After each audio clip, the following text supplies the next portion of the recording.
Students, इस class में आपका स्वागत है। आज हम एक्सरसाइज 6.7 सॉल्व करेंगे। डेसिमल से रिलेटेड है, दूसरा चैप्टर है। इससे पहले वाले चैप्टर में हम लोगों ने डेसिमल्स को एक्सपेंडेड फॉर्म में कैसे लिखते हैं, असेंडिंग ऑर्डर डिसेंडिंग ऑर्डर में कैसे कन्वर्ट करते हैं, इन सारी चीज़ों के बारे में पढ़ा है। यहाँ पे हम डेसिमल्स जो है, जैसे फ्रैक्शन दिया हुआ है उसको डेसिमल्स में कन्वर्ट कैसे करेंगे उसके बारे में हम लोग यहाँ पे सीखेंगे। ठीक है, तो यहाँ पे हम लोग अभी यहाँ पे हम लोग सॉल्व करेंगे इस एक्सरसाइज को। यहाँ पे दो ही टाइप का क्वेश्चन जो है वो दिया हुआ है। तो पहले हम समझते हैं कि कैसे कन्वर्ट करेंगे। अब यहाँ पे क्या है, यहाँ पे फ्रैक्शन जो है वो ऑलरेडी दिया हुआ है। ठीक है, फ्रैक्शन जो है वो दिया हुआ, उसको डेसिमल में कन्वर्ट करना है। तो अभी हम लोगों ने इससे पहले वाले जो क्लास है उसमें हम लोगों ने देखा कि हम लोगों ने किस तरह से प्लेस वैल्यू जो है वो लिखा है। तो यहाँ 79/100 है, इसका मतलब क्या है, इसको हम 0.79 लिख सकते हैं। अब जैसे ये है, ये 395, ये 100 है तो 2 जीरो है तो 1 2, तो ये 3.95 हो जाएगा। अब ये देखिए, ये है 7/5 है। ठीक है, इसको हम दो तरीका से जो है हम लिख सकते हैं। यहाँ पे हम आपको दिखाते हैं। अब ये 7/5 है, तो 7/5 है तो 5 से हम 7 को डिवाइड करेंगे। 5 1 जा 5, 2 पॉइंट हो गया 0, 5 4 जा 20। तो आइदर हम इसको ये इस तरह से 1.4 लिखेंगे, या फिर इस फ्रैक्शन को, ये 7/5 है, इस फ्रैक्शन को हम इस तरह लिखेंगे कि आइदर ये 10 के फॉर्म में हो या फिर 100 के फॉर्म में। तो 5 यहाँ पे क्या है, 5 है, तो हम क्या कर सकते हैं, 2 से मल्टीप्लाई कर सकते हैं। तो ये 14/10 हो गया, और 14/10 को हम 1.4 लिख सकते हैं। ठीक है, अब जैसे ये 15/2 है तो डिवाइड कर देंगे तो 7.5 आएगा। ये तो हम लोगों को मालूम नहीं, लेकिन अगर इसी को अगर हम लोग चाहें तो 15/2 दिया हुआ है और इसका हमको डेसिमल में क्या करना है, 10 कर देना। तो 2 × 5 होता है, तो ये कितना हो गया, ये हो गया 75/10। तो 75/10 को हम क्या लिख सकते हैं, 7.5। ठीक है, इस तरह से। अब ये 21/4 है, 21/4 है, तो इसको हम आइदर हम 21/4 है तो इसको हम 4 से डिवाइड करेंगे।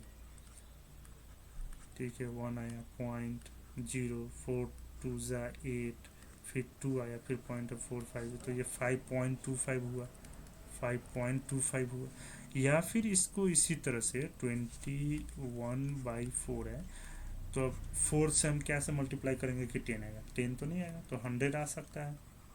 ठीक है, 10 वाला नहीं आ रहा तो 100 वाला में जाना पड़ेगा। तो 4 × 25 100 होता है, तो ये भी 25 हो गया। तो अब 25 × 21 कितना हो जाएगा, 25, और ये हो गया 5 2 जा 10, तो ये 4 और 5 हो गया, तो ये 5 2 5, तो 525 हो गया। 525/100 को हम इजीली लिख सकते हैं 5.25, क्योंकि डेसिमल में कन्वर्ट करना है। तो ये 2 जीरो है, तो अगर हम 525 लिखते हैं, ये 2 जीरो है तो पीछे से काउंट करेंगे 1 2 और डेसिमल दे देंगे। यहाँ 1 जीरो है तो पीछे से काउंट करेंगे 1, डेसिमल दे देंगे। यहाँ भी 1 जीरो है, पीछे से काउंट करेंगे 1 और डेसिमल का दे देंगे। ठीक है, तो इस तरह से जो है 5.2। अब ये 16/10 है, तो 16 लिख दिया हमने। ये जीरो कितना है, 1, तो 1 काउंट करेंगे और डेसिमल दे देंगे। ठीक है, तो ये इस तरह से जो है फ्रैक्शन को हम डेसिमल में कन्वर्ट करते हैं। दो तरीका है, दोनों तरीका में से किसी भी तरीका को यूज़ किया जा सकता है। ये अगला क्वेश्चन है, convert the following decimals into fraction. अब ये फ्रैक्शंस में कन्वर्ट करना। अब ये 3.5 है। ठीक है, तो जो नंबर है वो हम लिख देंगे बिना डेसिमल का। पॉइंट के लिए 1, उसके बाद जितना डिजिट उतना 0, 5 7 5। पॉइंट के लिए 1, उसके बाद जितना डिजिट है उतना 0। ये 2 2 5। पॉइंट के लिए 1, उसके बाद जितना डिजिट है उतना 0। 0 7, तो 0 7 लिखना है तो हम 7 लिख देंगे। पॉइंट के लिए 1, उसके बाद जितना डिजिट है उतना 0। 1 8 4। पॉइंट के लिए 1, उसके बाद जितना डिजिट है उतना 0। ये सबका अपना अपना हो गया सॉल्यूशन। ठीक है, अब यहाँ पे है 1 4 5 9। ठीक है, पॉइंट के लिए 1, उसके बाद कितना डिजिट है 1 2। पॉइंट के बाद जितना डिजिट उतना 0। तो इस तरह से जो है हम डेसिमल्स को फ्रैक्शन में कन्वर्ट कर सकते हैं।